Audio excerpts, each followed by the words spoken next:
Bismillahirrahmanirrahim. Assalamualaikum warahmatullahi wabarakatuh. Alhamdulillahi rabbil alamin. Alhamdulillahi hamdan syakirin. Alhamdulillahi hamdan na'imin. Alhamdulillahi hamdan yuwafi na'amahu wa yukafi mazidah. Ya Rabbana lakal hamdu kama yanbaghi li jalali wajhikal karim wa 'azimi sultanih.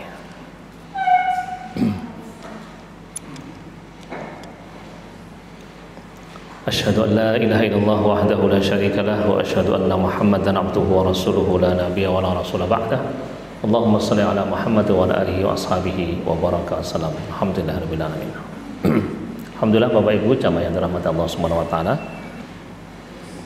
Surat Al-Anfal ayat 70 sampai terakhir ya, karena surat Al-Anfal itu ada 75 ayat ya. Sebagaimana awal di surat Al-Anfal ini, sebagaimana namanya Al-Anfal yang terjemahnya adalah harta rampasan perang. Al-Anfal dari kata nafal artinya tambahan. Jadi tambahan yang didapat ketika seseorang melakukan peperangan. Nah, tambahan yang dimaksud itu adalah tambahan bonus berupa harta ghanimah. Sehingga kata Al-Anfal kemudian diterjemah dengan harta ghanimah atau harta rampasan perang. Penjelasan tentang harta rampasan perang itu sendiri. Penjelasan tentang harta rampasan perang itu disampaikan di awal ya, disampaikan di awal, kemudian diulangi lagi di akhir ayat.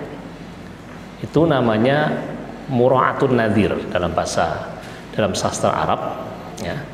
Jadi ada keseimbangan. Di awal Al-Quran berbicara tentang bagaimana pembagian harta rampasan, lalu kemudian flashback sejak awal bagaimana perang itu dimulai sampai kemudian upaya rekonsiliasi atau upaya perdamaian pasca peperangan, sampai kemudian harta rampasan perang itu kembali disampaikan. Jadi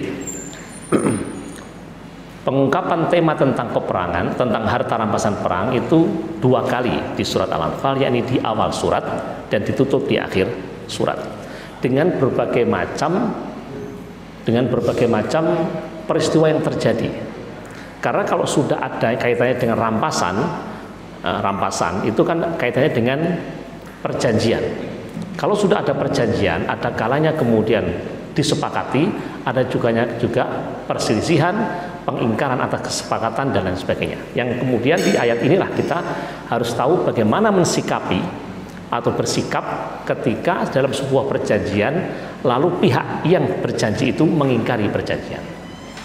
Nah, inilah sesungguhnya di antara tema yang dibahas di dalam surat Al-Anfal.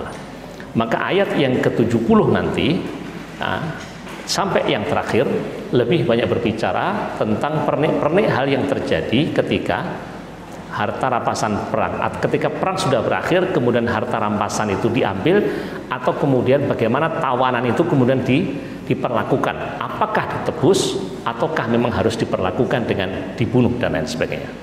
Nah, pada episode sebelumnya atau pada pertemuan kita sebelumnya sudah kita sampaikan tentang usul para sahabat.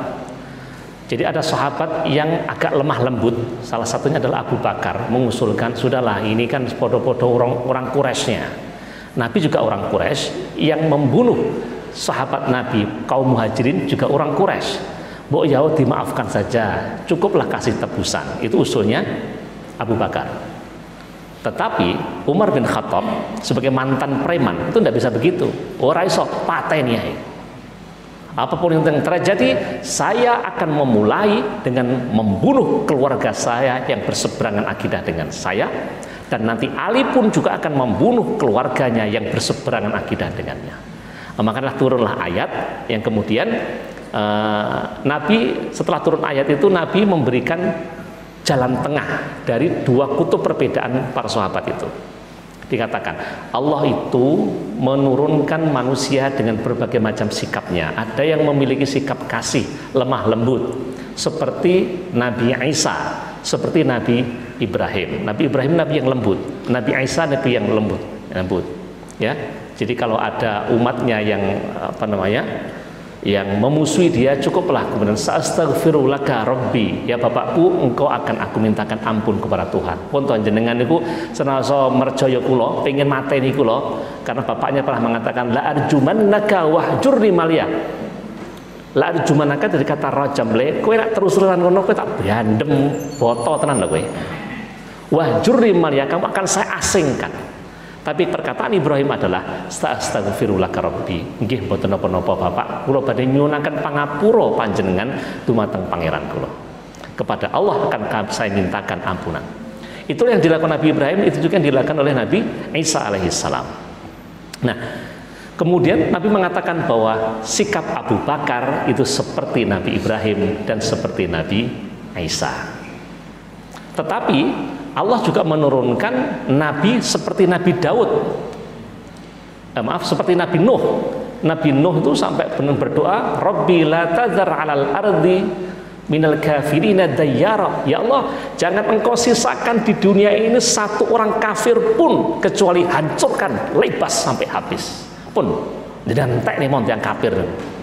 Setelah Nabi Nuh mendapatkan 40 pasang orang, 80 genapnya, kemudian mereka semua beriman.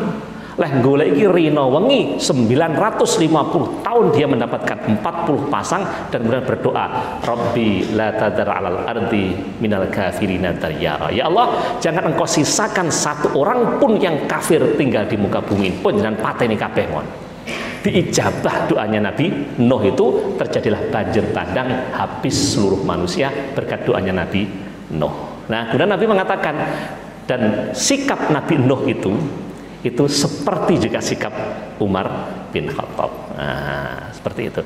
Kemudian Nabi mengatakan, tetapi aku diturunkan untuk menyebarkan kasih rahmat, karena Islam adalah rahmatan lil alamin. Maka Nabi pun lebih memilih pendapat Abu Bakar As-Siddiq dengan meminta tebusan terhadap tawanan kaum kafir ketika peperangan, ya. Jadi ketika ditawan kemudian dimintai tebusan. Tebusannya berapa? Ada yang 20 uqiyah, ada yang sampai 40 uqiyah emas, dan seterusnya. Wallahu alam itu berapa besarnya itu.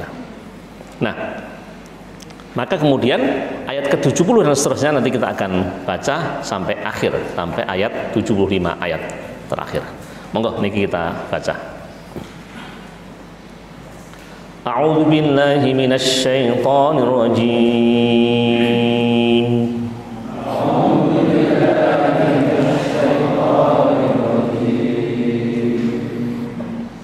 Bismillahirrahmanirrahim.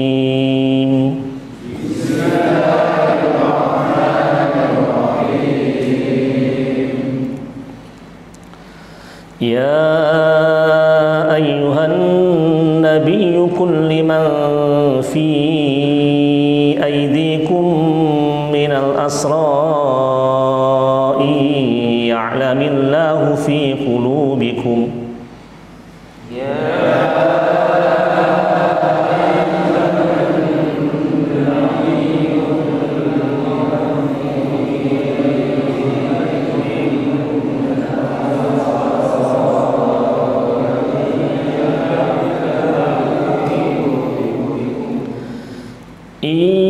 Ya'lamillahu fi qulubikum khairan yu'tikum khairan mimma ukhidha minkum wa yaghfir lakum.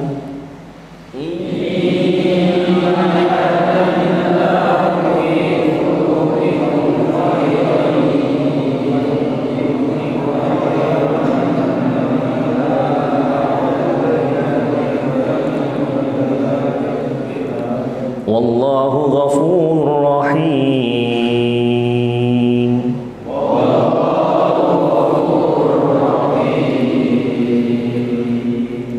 Wa in yuridu khiyanataka faqad khanu Allah min qablu fa amkana minhum wallahu alimun hakim.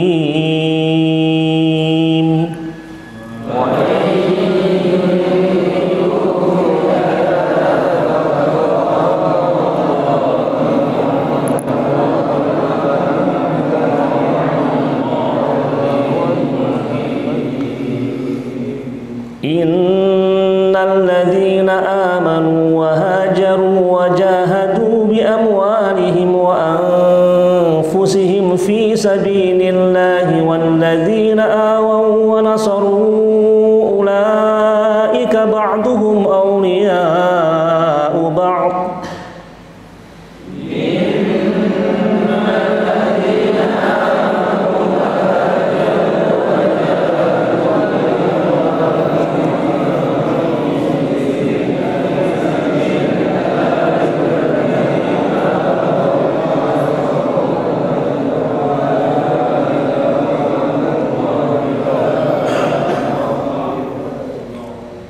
والذين آمنوا ولم يهاجروا ما لكم من ولايتهم من شيء حتى يهاجروا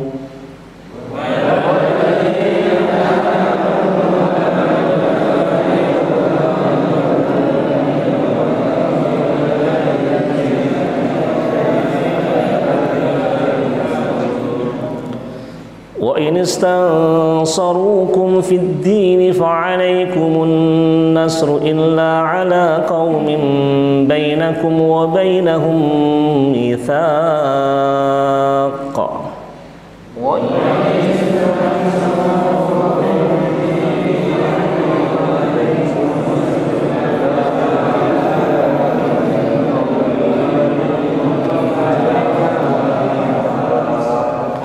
والله بما تعملون بصير.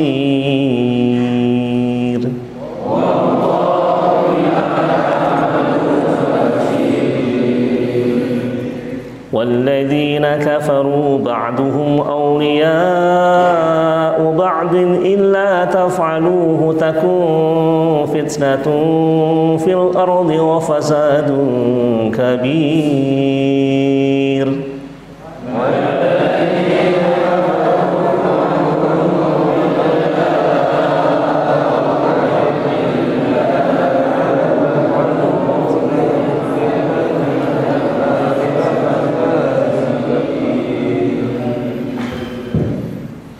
والذين آمنوا وهاجروا وجاهدوا في سبيل الله والذين آووا ونصروا أولئك هم المؤمنون حقا لهم مغفرة ورزق كريم.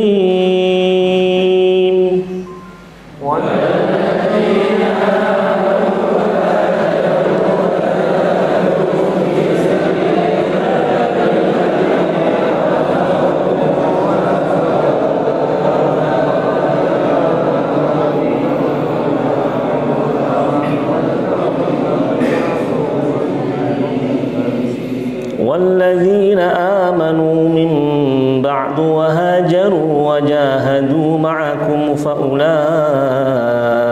منكم.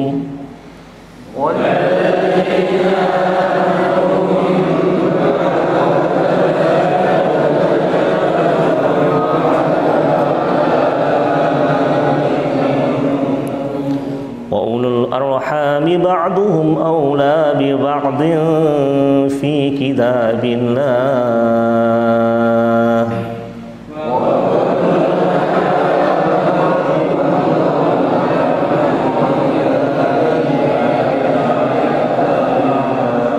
إن الله بكل شيء عليم.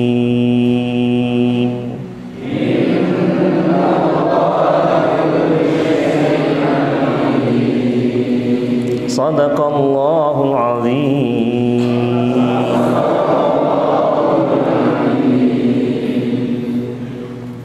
Ya, Bapak sekalian, mengulang lagi ya cara membaca. Kalau hanya 2 harokat maka jangan panjang-panjang ya. 2 harokat itu ya hanya 2 kali titian murattal, 2 ketuk ya, tidak terlalu panjang. Jadi kalau membaca Bismillah misalnya, Bismillahirrahmanirrahim, begitu saja. Jangan Bismillahirrahman, itu terlalu panjang. Itu tidak 2 harokat. Panjang mat tabi'i 2 harokat itu seperti 1 ayunan. Jadi nek latihan kok rada gila-gila. Bismillahirrahmanirrahim. Suaranya agak diayunkan. ya, satu ayunan gitu, maka itu sudah 2 harokat. Karena kalau pendek maka bacanya tidak begitu. Bismillahirrahmanirrahim. Bismillahirrahmanirrahim begitu. Tapi kalau sudah panjang, Bismillahirrahmanirrahim. Yang terakhir itu karena mat arid sukun, maka panjang bisa sampai 5-6 harokat. Kemudian kalau nanti ada mat tabi'i ketemu dengan hamzah, maka panjangnya sangat. Seperti yang ayat 70 itu, karena saya lanjutkan minal asra, itu kan mat tabi'i 2 harokat ketemu dengan hamzah. Minal asra ya'lamillah, dan seterusnya. Atau seterusnya itu mimma ukhidha ayat ke-70, mimma yu'tikum khairan mimma ukhidha minkum. Supaya tidak membosankan, maka ya agak ada agak diayun-ayunkan begitu. Jangan jelujur, dan tetap mimma ukhidha, ya tidak apa-apa sih, tetapi kan akan lebih indah kalau ada ayunan.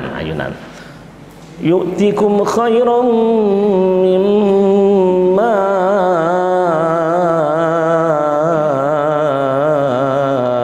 ukhidha minkum wa yaghfir lakum wallahu ghafurur rahim, dan seterusnya.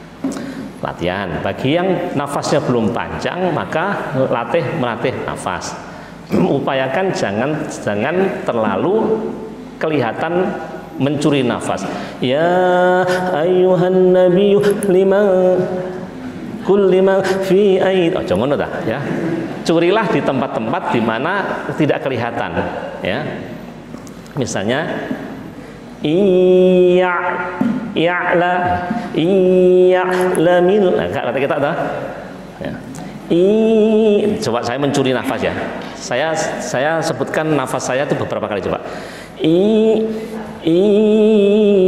Ya'lamillahu fi qulubikum khairan yu'tikum khairan mimma ukhidha minkum wa yaghfir lakum. 5 kali saya itu nyolong.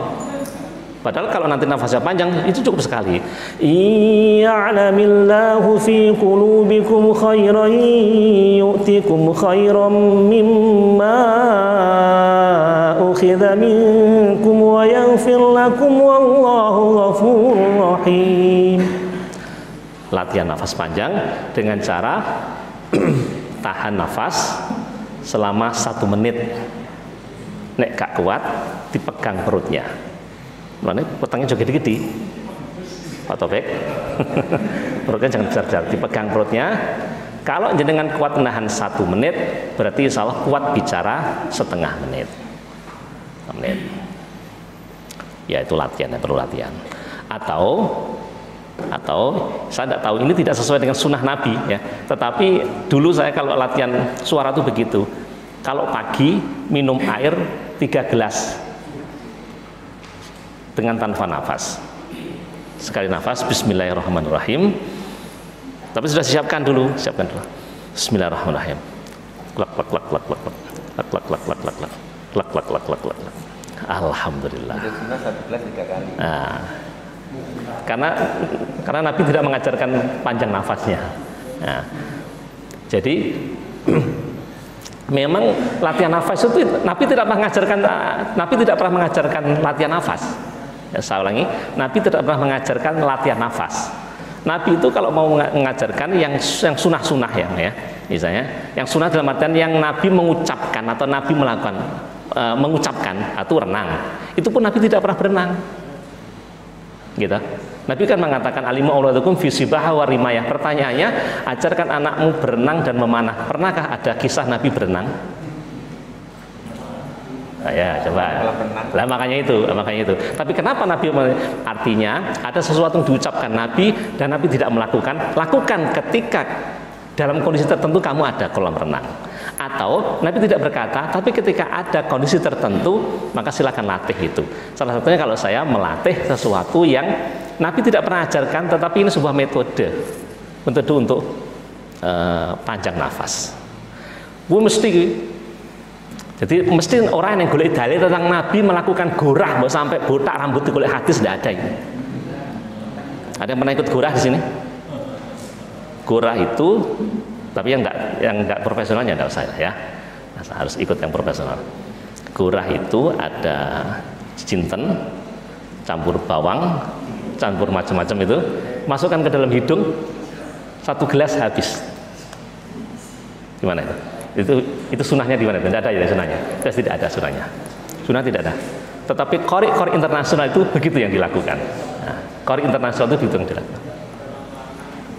Nah, jadi ada metode-metode yang memang ini bukan urusan ibadah, tetapi kalau saya boleh dilakukan selama tidak berbahaya. Ya, karena itu ini mau disetting hanya boleh dilakukan oleh profesional. Hanya dilakukan oleh profesional. Nah, Pak Agus mengajarkan dengan tenaga dalamnya bisa membengkok nih besi berapa 12 inci 12 dim. Nah, itu saya yakin gulai hadis Nabi tentang itu tidak pernah ada. Saya yakin tidak pernah ada hadis Nabi tentang itu. Tetapi tapak suci diajarkan tanpa klinik, bukan sulap, bukan sihir ya, tapi dengan kekuatan. Nah, seperti itulah ya. Kalau ranahnya memang bukan ranah ibadah, ya tidak masalah. Kalau saya tidak masalah. Selama itu profesional, ada nalar yang bisa dijelaskan. Jadi sesuatu itu boleh kita lakukan. Satu, ada nalar. Kalau nalar tidak bisa, maka harus ada petunjuk Quran ataupun hadis. Gitu. Saya yakin orang petenge semremet minum kunir rapu itu tidak pernah ada hadis yang menyebutkan begitu. Tapi karena ada nalar logis, kunir rapu itu antiseptik, membunuh kuman ini dan seterusnya, maka boleh dilakukan. Tapi kalau kunir rapu itu digantung neng dhuwur kusen, itu tidak boleh karena itu kelenik. Nalar tidak masuk, Quran Sunnah tidak mengajarkan. Itu namanya syirik. Nah, seperti itulah. Jadi kita jangan terjebak opo-opo yang Nabi tidak melakukan, oh tidak boleh dilakukan. Tidak. Nabi tidak pernah minum. Pernah nggak Nabi minum kopi itu coba? Cari hadis tentang Nabi minum kopi. Coba. Nabi itu minumnya seperti ini. Nah ini air madu. Nah, ini makanan lebih. Tapi air madu gelasnya juga bukan gelas LA begini ya. Repot aja begini. Repot. Iki gelasnya rokok iki. Ayo nengnya ya iki ya piye neh. Bismillah.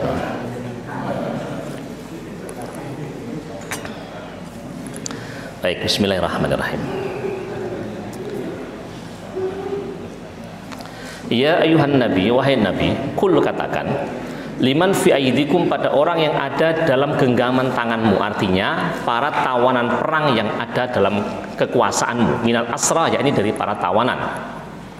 Iya'lamillah, jika Allah mengetahui fi qulubikum, dalam hatimu khairan, ada kebagusan. Jadi ini perintah untuk diucapkan kepada tawanan. Hei tawanan, jika Allah tahu, maksudnya Allah pasti tahu, jika Allah menghendaki membukakan pengetahuannya atas kebaikan, maka yu'tikum khairan, Allah akan kasihkan kebaikan itu, mimma ukhidha minkum, dari apa yang diambil dari kalian, wa yaghfir lakum, dan ia mengampuni kalian, dan Allah mengampuni kalian. Wallahu ghafurur rahim, dan Allah Maha Pengampun lagi Maha Penyayang. Ini ayat yang pertama. Ayat ini sekali lagi, perang sudah selesai. 313 kaum mukmin menang ya. 70 kaum kafir tertawan. Pertanyaannya, tawanan sudah didapat, harta ghanimah pun juga bisa dirampas. Pertanyaannya terus ki wong kar dikapak nih. Ada beberapa usulan tadi, ada beberapa usulan terkait dengan tawanan itu. Salah satunya kan tawanan diminta ditebus. Nabi lebih memilih ditebus, tapi kemudian ada pihak-pihak tertentu yang menginginkan tebusan itu karena ada motif dunia, motif harta. Wah, penak pakai tebusan, nek tebusan aku kan sidik-sidik kan mesti oleh bagian minggu. Maka ayat sebelumnya kemarin tidak pantas bagi Nabi. Ini ayat yang berapa itu? Ya. Ayat yang sebelumnya. Maka nilai Nabi yakuna lahu asra hatta yuskhina fil ardi. Tidak pantas Nabi memiliki tawanan, memilih menawan dengan meminta tebusan, kecuali Nabi memang sudah mampu melumpuhkan lawanan itu. Jadi kalau motivasinya sekedar dunia, nggak pantas seorang Nabi begitu itu. Ya. Walaupun Nabi tidak akan begitu, tetapi ayat ini turun terkait dengan adanya motivasi dari sahabat yang lain memilih tebusan karena ada motivasi dunia.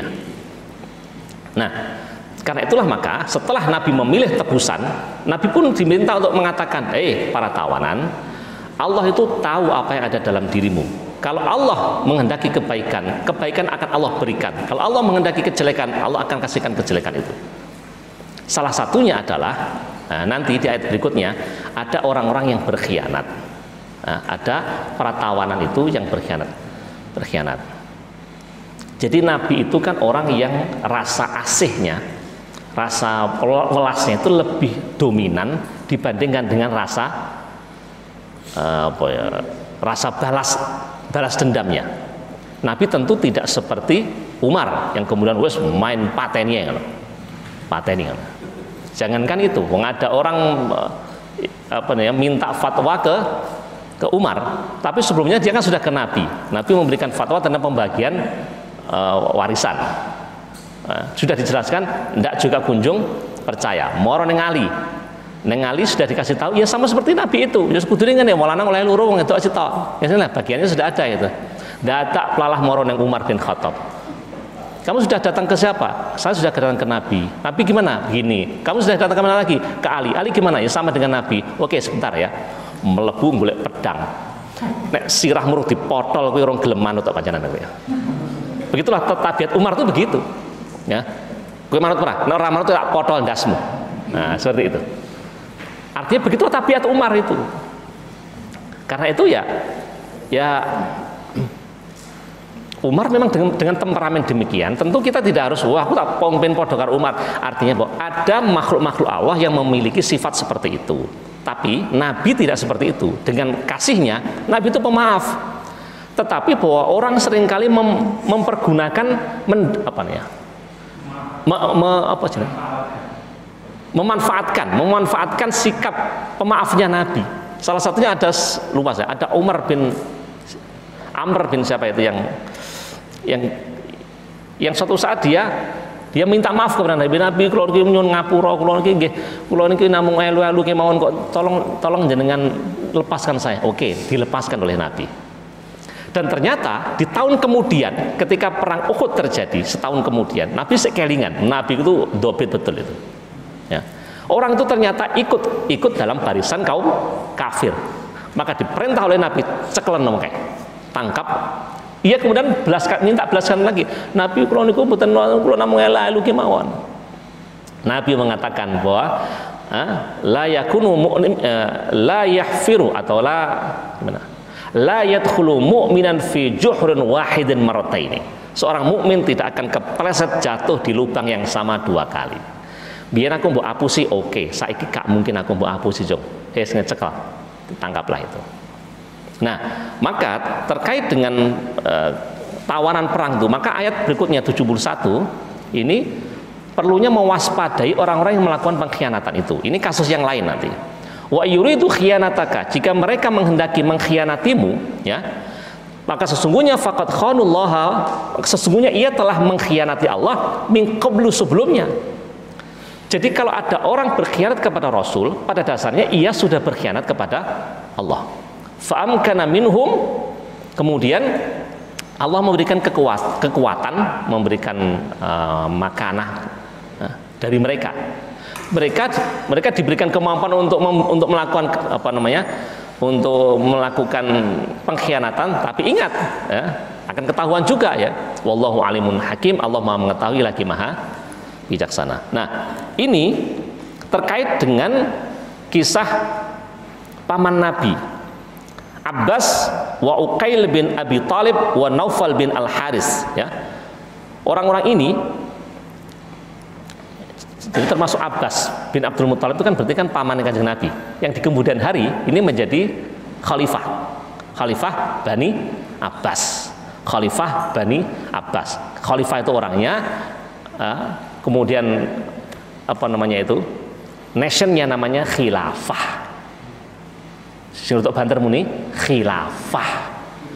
Jadi khilafah itu bukan kemudian tidak ada, dul ngaji dhisik gitu ya. Sing urung tahu ngerti nek khilafah itu ada, ngaji dulu ya. Ngaji dulu. Hanya kalau kita bicara khilafah, jangan pernah kita mengatakan orang yang berbicara khilafah lalu ingin mengganti ideologi Indonesia, ideologi Pancasila. Sing arep ganti kuwi ya sapa? Ganti ke sopo. Ingat, NKRI, Negara Kesatuan Republik Indonesia, itu hadiah terbesar umat Islam terhadap negeri ini. Dan ini kalau di Muhammadiyah menjadikan NKRI itu sebagai Darul Ahdi Wasyahadah. Darul Ahdi itu negeri kesepakatan. Memang kita bersepakat menjadikan Pancasila sebagai dasar negara, wujudnya adalah Negara Kesatuan Republik Indonesia. Ya awake dhewe iki ngaji ngene ben aja diarani wong sing anti NKRI. Kon rene wong sing ngaku anti RI. Mereka hanya berteriak-teriak anti berteriak-teriak aku Pancasila, aku NKRI, tapi ternyata menjual aset negara demi kepentingan pribadinya. Itu maling, teriak maling. Oh, aku nek ngomong rezim iki aku wis ketem-ketem ya aku. Ya. Karena memang di dalam misalnya di dalam kitabnya Al-Ahkam As-Sultaniyah karya Imam Mawardi, kan bentuk negara kan ada 4. Itu bentuk negara itu ada 4. Ada Darul Islam. Nah, kita dulu mulai dulu Darul Islam. Darul Islam itu negeri Islam. Negeri Islam adalah negeri yang menggunakan Al-Quran dan Sunnah sebagai aturan formalnya. Ya, dengan fikihnya juga fikih Islam. Mengambil salah satu dari 4 mazhab, Imam Syafi'i, Hanafi, Maliki ataukah Hambali, salah satu dari itu. Ya, ini negara Islam. Atau sebaliknya ada Darul Kufri. Darul Kufri adalah negara kafir, negara yang tidak memberlakukan hukum Islam. Terserahlah mau menggunakan hukum apapun saja terserah. Namanya Darul Kufri. Tapi ada Darus Sulhi.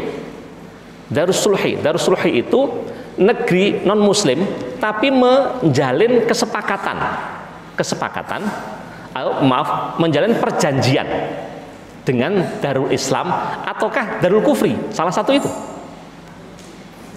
Yang keempat adalah Darul Ahdi, negeri kesepakatan, negeri berdasarkan konsensus bersama. Dan Indonesia itu masuk negeri yang keempat ini, negeri Darul Ahdi. Napa Pak? Darul Ahdi. Ini sepakat awake dhewe. Dan semua tokoh-tokoh Indonesia, NU, Muhammadiyah, Persis, Al-Irsad saat itu sudah selesai final NKRI ini disepakati dengan Pancasila, sila pertama ketuhanan yang Maha Esa. Usah sekasah ngomong tekan didi lah gimana ya. Nah, yang penting intinya adalah bahwa kita yang berbicara tentang khilafah, ya, kita tidak akan pernah ngotak-atik kesepakatan umat Islam dengan negeri Indonesia sebagai Darul Ahdi itu wasyahadah, negeri berdasarkan konsensus dan kesepakatan. Karena ada hadis-hadis nanti yang panjang. Coba nanti ada hadis dalam riwayat Ahmad yang panjang itu. Takunu nubuwatu fikum masyaallah antakuna tsumma yarfa'uha idza sya'an yarfa'ha. Ya, dulu ada fase nubuah, kemudian dia akan dicabut oleh Allah pada saat masanya, yakni ketika meninggalnya Nabi Muhammad sallallahu alaihi wasallam. Tsumma takunu khilafatan ala minhaji nubuwah. Ya, itu banter gitu. Tsumma takunu khilafatan, kemudian berlakulah khilafah yang mengikuti metode kenabian. Siapa itu? Ulama mengatakan Abu Bakar, Umar, Utsman dan Ali radhiyallahu anhum. Itulah khilafah yang mengikuti fase kenabian, jadi itu disepakati oleh ulama sedunia. Khilafah yang mengikuti Nabi, yang di dalam hadis Nabi mengatakan alaikum bisunnati wa sunnatil khulafair rasyidin al mahdiyyin. Ikutilah sunnahku dan sunnah khulafair rasyidin yang mendapat petunjuk. Siapa itu? Abu Bakar, Umar, Utsman dan Ali. Itu yang kedua. Summa takunu mulkan adon. Nabi mengatakan. Kemudian setelah itu fase mulkan adon, raja menggigit. Raja menggigit itu raja, tetapi masih menggigit Quran dan Sunnah, tapi kerajaan, bukan lagi khilafah. Siapa itu? Fase daulah Umayyah, Umayyah, daulah Abbasiyah sampai terakhir Turki Utsmani. Secara umum umat Islam mengatakan itu khilafah, tapi metode atau cara naik tahtanya masih seperti kerajaan. Kemudian Nabi mengatakan yang keempat, tsumma takunu mulkan jabariyan. Kemudian setelah itu nanti akan terjadilah fase raja diktator. Ulama kemudian mentafsiri siapa raja diktator itu? Itulah penguasa dunia yang menyebut dia sebagai polusi dunia yang namanya Pak Sam. Pak Samsudin apa Samsunu apa Samsopo gue, ya, Paman Sam yang itu dianggap sebagai polusi dunia, mengatur seluruh dunia itu. Ya, hadis itu ditutup kemudian tsumma takunu khilafatan ala minhaji nubuwah. Kemudian setelah itu akan terjadi lagi khilafah yang mengikuti metode kenabian. Tsumma sakata, kemudian Nabi diam, Nabi tidak komentar setelah itu. Ingat ini hadis Nabi, hadisnya sahih riwayat Ahmad di Musnad Ahmad.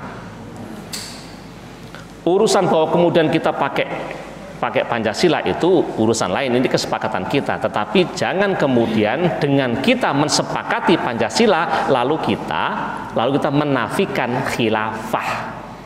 Gitu lah. Urusan awake dhewe ngarani bojone awake dhewe bojo wong wedok paling ngayu sak donya. Silakan, tapi jangan mengatakan istri orang lain itu jelek-jelek semua.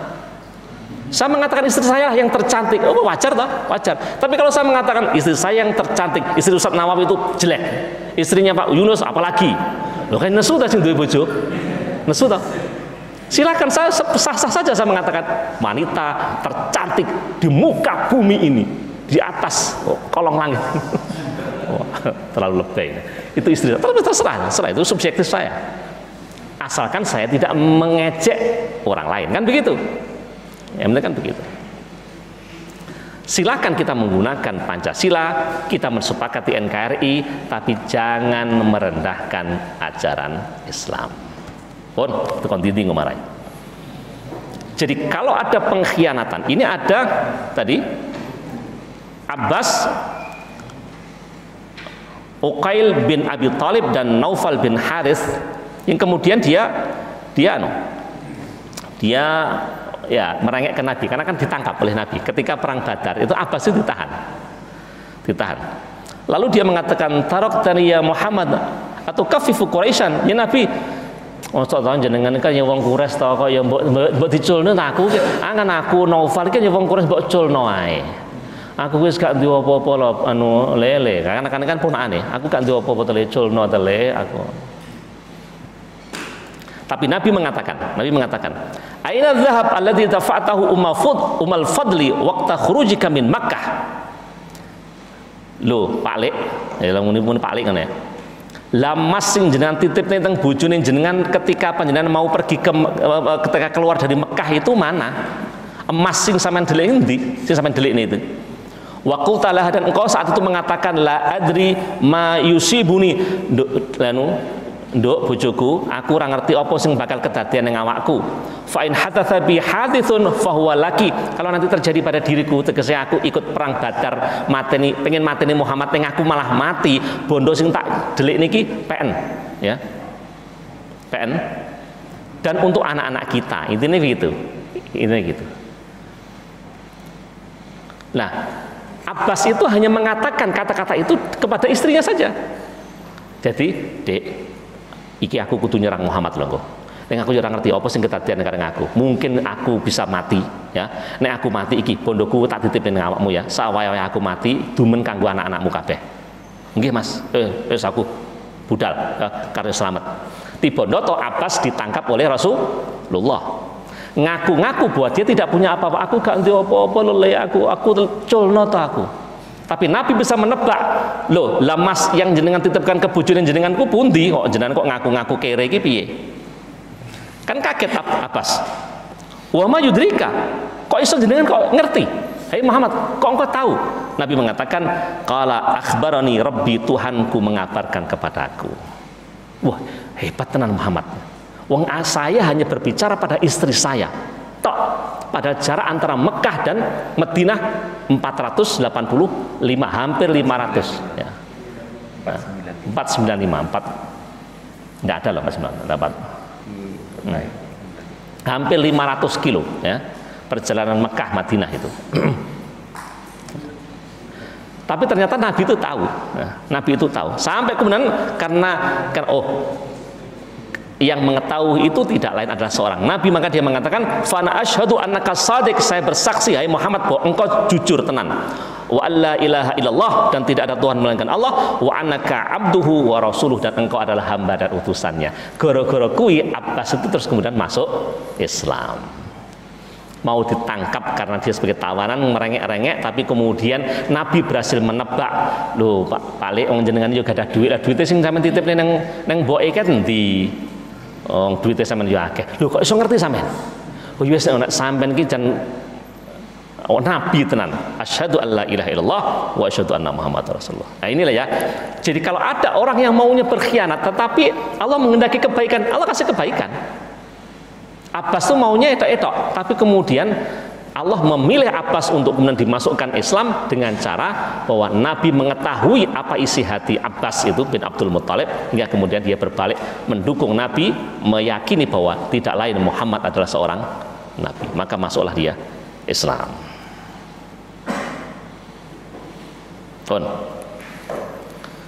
Berikutnya, innalladzina amanu, agak panjang ini ya. Innalladzina amanu wa hajaru wa jahadu bi amwalihim wa anfusihim fi sabilillah walladzina awaw wa nasru ulaika ba'dhum awliya'u ba'd. Ini agak panjang Bapak sekalian. Sesungguhnya orang yang beriman, berhijrah, berjihad dengan harta dan jiwa fi sabilillah di jalan Allah, walladzina awaw, dan mereka yang menolong, wa nasru, dan memberikan pertolongan, yang cenderung dan memberikan pertolongan, ulaika, mereka itulah ba'dhum, sebagian mereka, awliya'u ba'd, penolong atas sebagian yang lain. Waladina amanu, dan orang-orang yang beriman, walam yuhajiru, dan tidak berhijrah, malakum, dan tidaklah bagi kalian punya kuasa min wilayatihim, malakum, tidaklah bagi kalian min wilayatihim, dari menguasai mereka. Kalian tidak punya kuasa pada mereka ya, selama tidak berhijrah, min syai'in, sedikit pun, hatta yuhajiru, sampai mereka mau berhijrah. Wa anistansarukum, kalau mereka minta tolong kepada kalian fiddin, dalam agama, fa'alaikum, maka hendaklah atas kamu an-nasru, pertolongan. Nek kono njaluk tulung ngono, illa, kecuali ala qaumin, atas satu kaum, bainakum wa bainahum, antara kalian dan antara mereka, mitsaqun, ada perjanjian. Nek nang perjanjian, ya lakukan perjanjian itu. Wallahu, dan Allah, bima, atas segala sesuatu, ta'maluna, yang engkau lakukan, basirun, maha mengetahui. Niki jane diwaca panjang gitu. Gini, secara umum Pak sekalian, ada nanti kita baca sampai akhir sampai ayat ke 75 harusnya itu, ayat ke 75-an, supaya nanti penjelasannya bisa runtut. Langsung ke 73. Walladzina kafaru ba'dhum awliya'u ba'd, mereka yang kafir atas sebagian yang lain, mereka adalah aulia, mereka pelindung atas sebagian yang lain. Illa taf'alu, kalau kamu tidak melakukannya, takun fitnatun, maka akan fitnah fil ardi, di muka bumi, wa fasadu, dan kerusakan kabirun, yang besar. Walladzina amanu, dan mereka yang beriman, wa hajaru, dan berhijrah, wa jahadu fi sabilillah, dan berjihad fi sabilillah di jalan Allah, walladzina, dan orang-orang awaw, yang memberikan, yang cenderung, wa nasru, dan memberikan pertolongan, ulaika, mereka itulah, hum, adalah al-mu'minuna, orang-orang yang mukmin haqqan, dengan sebenarnya. Lahum, bagi mereka, maghfiratun, ampunan, wa rizqun karim, dan rezeki yang mulia. Ada lagi, walladzina amanu, dan orang-orang yang beriman, mim ba'du, sebelumnya, wa hajaru, dan berhijrah, wa jahadu, dan berjihad ma'akum, bersama kalian, fa ulaika minkum, mereka itu bersama kalian, wa ulul arham, dan mereka-mereka yang memiliki hubungan kerabat, ba'duhum, sebagian mereka, aula bi ba'din, merupakan penolong atas sebagian yang lain, fi kitabillah, sesuai dengan ketetapan Allah. Binallah, sesungguhnya Allah, bi kulli syai'in, atas segala sesuatu, alimun, maha mengetahui. Nah, ini kenapa perlu dibaca semuanya, karena ini pemetaan atas 4 hal. Jadi di kala itu kaum mukmin itu terpilah jadi 4. Yang pertama, al-muhajirun al-awwaliyun ashabul hijrah. Jadi orang mukmin pertama. Siapa itu mukmin pertama? Itu yang paling utama adalah mereka yang hijrah. Mereka yang hijrah, ya. Orang-orang muhajir yang hijrah, dan itulah orang hijrah pertama itu termasuk orang-orang yang di kemudian nanti juga ikut perang Badar, ya. Jadi sudah hijrah pertama, ya, orang-orang pilihan, dan otomatis dia nanti menjadi peserta Badar, kontingen Badar. Itu pertama. Yang kedua, yang levelnya sama, kalau muhajirin itu kan orang Mekah pergi ke Madinah. Nah, sekarang level yang kedua, tapi statusnya sama, adalah al-ansar alladzina kanu bil Madinah, orang-orang Ansar yang ada di Madinah. Ini podo statusnya. Kalau muhajirin itu mereka yang karena dikuyo-kuyo lalu meninggalkan Mekah menuju ke Madinah. Madinah adalah kampung Yahudi, tapi mereka memilih mengikuti Rasulullah, mereka membantu kaum muhajirin, disebut kaum Ansar. Dua orang ini ada dua yang utama. Dua yang utama. Ada lagi yang ketiga adalah al-mu'minun alladzina lam yuhajiru, orang mukmin yang tidak berhijrah. Siapa itu? Orang mukmin yang ada di Mekah. Karena di Mekah itu juga ada orang mukmin yang tidak hijrah tapi mukmin.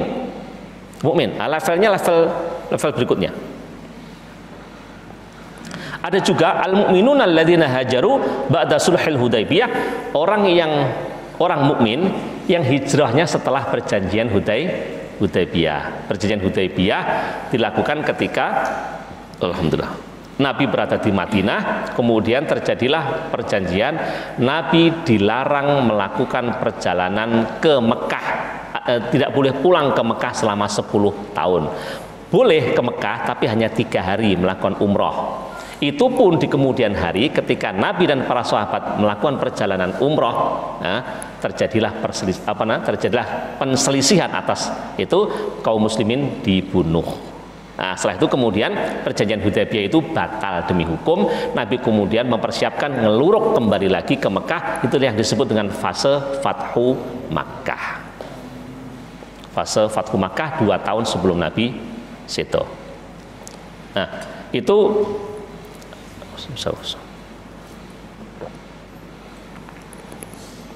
tapi bagaimanapun juga pada saat terjadinya perjanjian Hudaybiyah ada hikmah yang bisa diambil, ada sisi positif yang bisa diambil.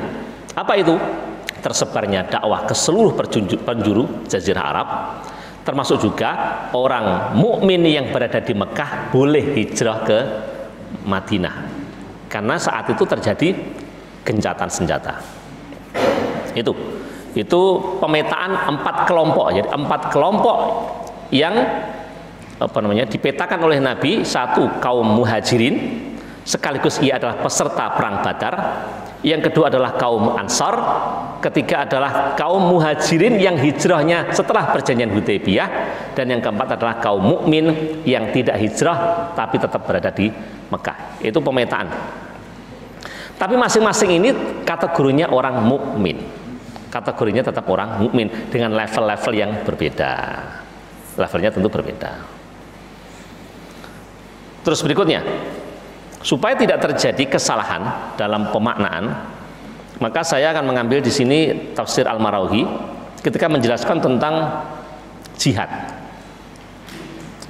Di sini disebut dengan innalladzina amanu wa hajaru, sesungguhnya orang-orang yang beriman dan berhijrah, lalu wajahadu, berjihad, bi amwalihim wa anfusihim, 1 dengan amwal, 2 dengan anfus.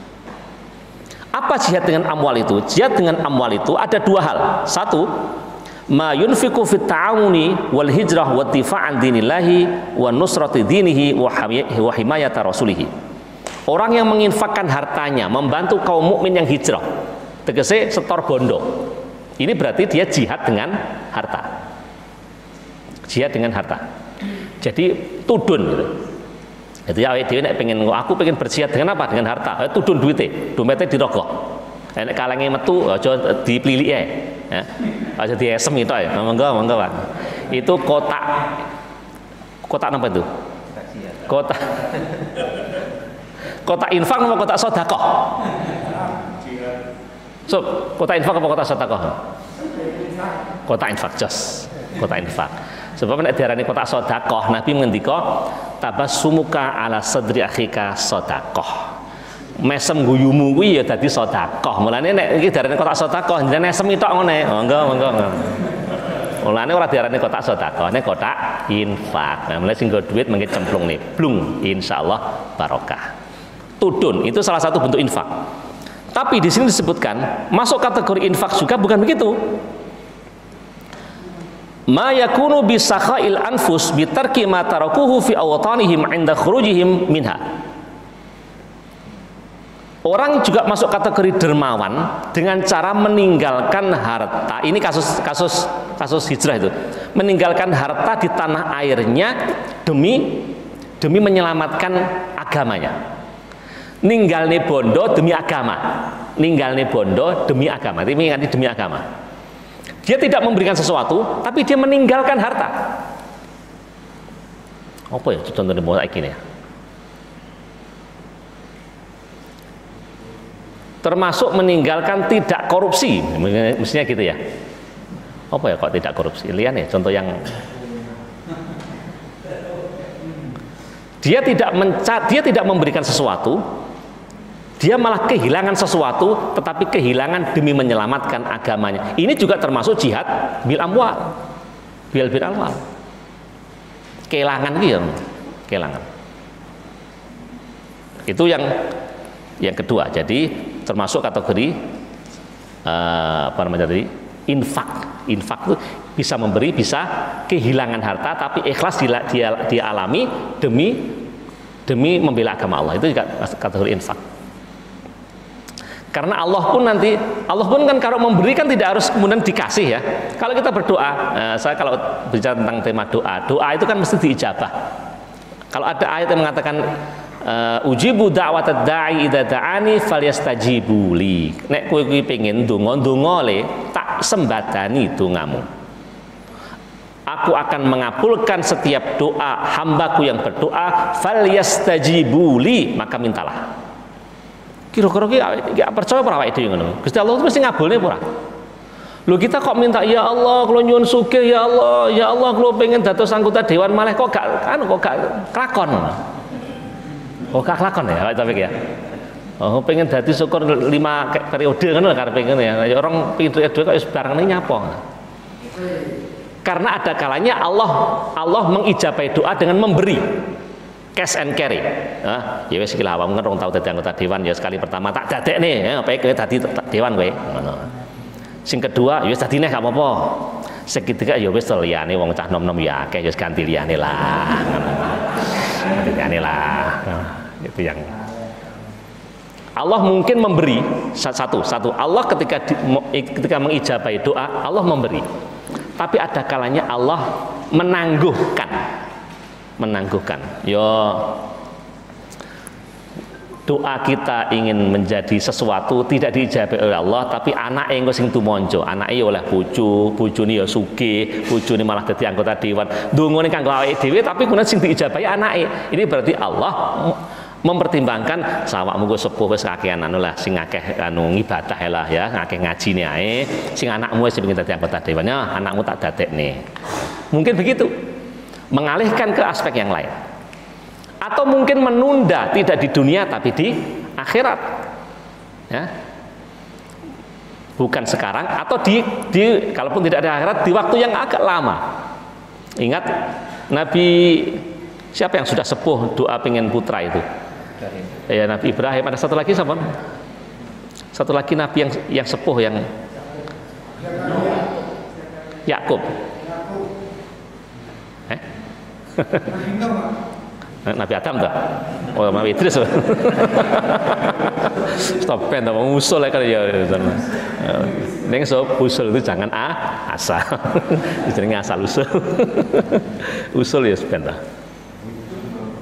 Allah mengabulkan doa 40 tahun kemudian baru kasih anak, artinya dikabulkan tapi engkau. Nah yang terakhir ini Allah mengabulkan doa tidak dengan cara memberi, tidak dengan ditangguhkan, tapi dengan mencabut sesuatu. Ya Allah berikanlah saya rezeki rumah sana, rezeki duit, rumah sana gawean. Ya Allah berikanlah saya rezeki, gak dikasih duit, ya bayarnya ya puancet ae, tapi sehat wal afiat, anak-anak kaya suwehat kabeh. Allah memberikan rezeki dengan cara tidak memberi, tapi mencabut sakit, mencabut problem, mencabut masalah, mencabut gundah, mencabut macam-macam. Nah, ngene ya. Seperti ini juga orang berinfak tidak harus selalu tudun. Bisa saja dengan tudun nek sing duit. Tapi yang tidak, maka salah satunya adalah dia gelem kelangan. Wis gak apa-apa aku. Kudune aku jam yahene ngene iki aku nek tak nggih dodol ning pasar iki kudune aku oleh 70.000 oleh, tapi gak apa tak nggih ngaji.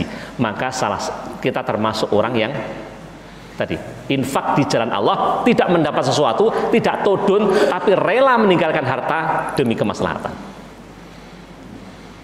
Karena kan ya ini toh, ini Pak, monggo tempat ngaos Pak. Lho, pripun Pak Agus? Nah, pas wae jenengan ngaji niku toko niku laris-larise lho kula niku.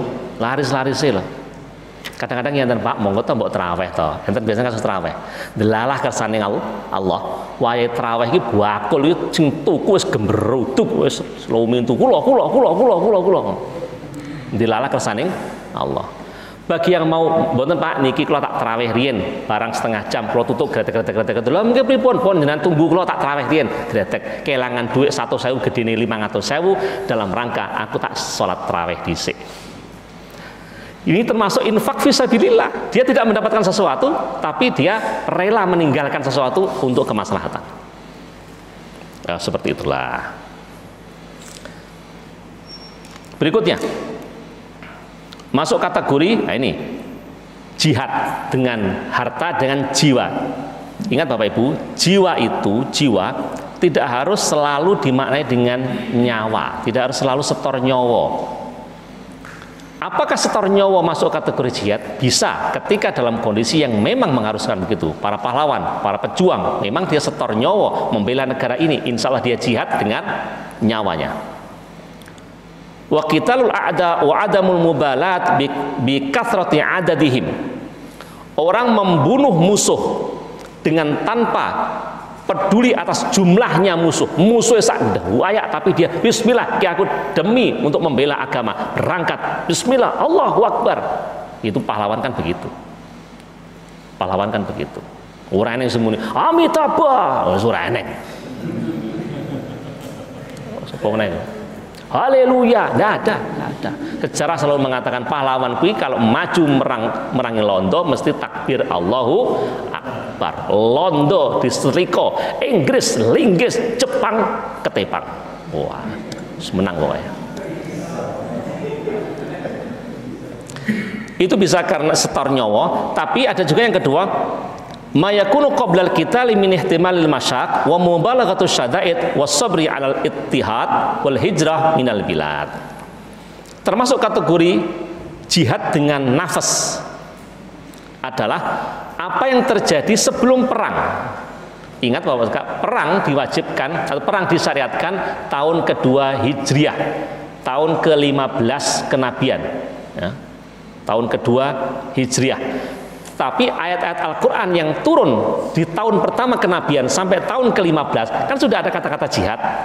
Nah, jihad yang dimaksud tidak jihad dengan cara setor nyawa, tidak jihad dalam rangka perang, tapi jihadnya dengan cara ihtimalul masyaq, menahan derita, wa mubalaghatu syada'id, dan sangatnya guncangan, was-sabri, dan kesabaran ya.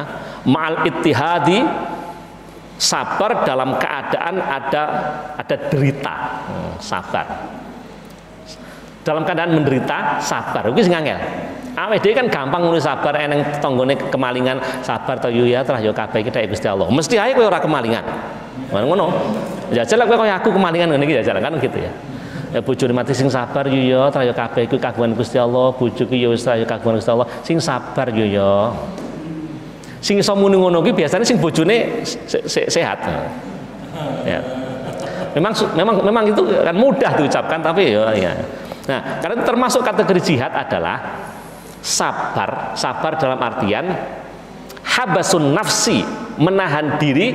Kemarin sudah saya sampaikan, tidak melakukan umpatan-umpatan kata-kata yang jelek, tidak melakukan perilaku-perilaku yang mendorong perbuatan kemaksiatan, tapi dia menahan diri ketika terjadinya satu musibah. Itu salah satu sabar.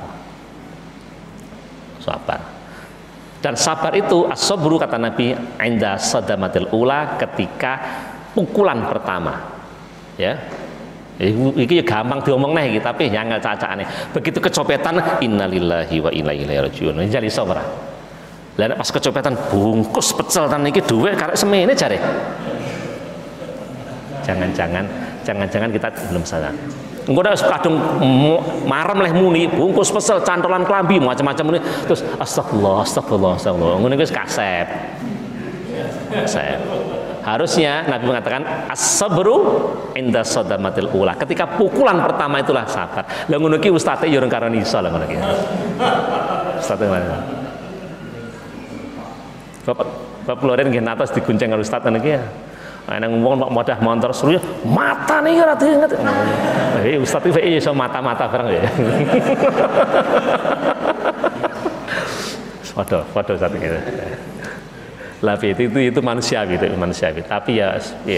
Tapi begini Pak ya, jenengan niku nek bawa kula Ustaz Nawawi nuturi sing sae, padahal kula nggih saged nglakoni. Kok aja terus jenengan paido. Entuk sampeyan iso nglakoni, aja ngono, ya. Karena tetap kami berkewajiban menyampaikan kebaikan walaupun kami belum bisa melakukannya. Karena bagaimana juga tuturan kebaikan itu sudah baik. Jadi nek eneng bapak nyopet, ya misalnya naudzubillah pake copet. Terus kemudian ngomong neng anake, Le, aku mau nyopet ya Le ya. Aja dadi copet, cukup pae sing nyopet. Ngono misale. Cukup pae sing nyopet. Itu omongan bapak itu benar apa salah itu? Le, awak mau nyopet Le. Aja terus nih. Le, awak mau nyopet Le ya. Omongan itu benar apa salah? Bener Le. Mau nyopet kok salah? Cukup bapak ini. Cukup bapak semat tak hapus. Iku tambahan intermezzo aja. Le, awak mau nyopet Le. Meskipun semua orang tahu, lah sampean ngomong ora iso sampean copet ngono kok nuturi ora nyopet. Tapi tuturan bapak itu bener gitu loh. Bahwa ngongkon kowe iki aja dadi copet. Meskipun bapak iki nyopet iki ya. Paling tidak seperti kata siapa itu sahabat Ibnu Darda atau siapa itu yang apakah engkau ketika amar ma'ruf nahi munkar itu kamu sudah bisa melakukan seperti yang engkau ucapkan? Dia mengatakan, aku ingin beramal soleh dengan cara amar ma'ruf nahi munkar. Aku pengen saya pengen berbuat kebaikan dengan cara nuturi berbuat kebaikan walaupun aku dhewe yo iso nglakoni. Sambil nanti kemudian menata hati, menata langkah, muga-muga iso nglakoni kan ngono ta. Pun tadi pun telas. Jadi intinya infak jihad dengan harta bisa dengan tudun mengeluarkan harta, bisa dengan merelakan tidak mendapatkan harta tapi demi kemaslahatan agama. Jihad dengan anfus bisa bermakna setor nyawa membela agama dengan titik darah penghabisan kalau memang dituntut demikian seperti pahlawan-pahlawan kita. Tapi termasuk juga yang kedua tadi, orang yang bersifat sabar, orang mengerahkan semua potensi yang dia miliki. Jenengan randuwe apa-apa duwene waktu aku saya infakkan untuk ngaji.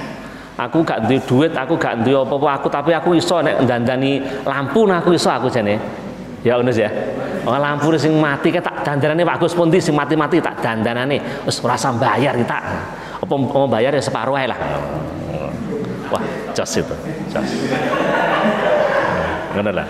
Mosok lampune mati ditokne ae. Pak Gus, lampune sing mati niku lalare kan nyepot. Mengko dandanane oke, lalare cepot. Pun dados Pak Gus. Pun 7.000 mon. Jenenge bakulan ngene jenenge. Ya, mudah-mudahan Allah memberikan kemanfaatan atas apa yang kita pelajari pada malam hari ini. Mungkin pas nggih. Alhamdulillah. Assalamualaikum warahmatullahi wabarakatuh.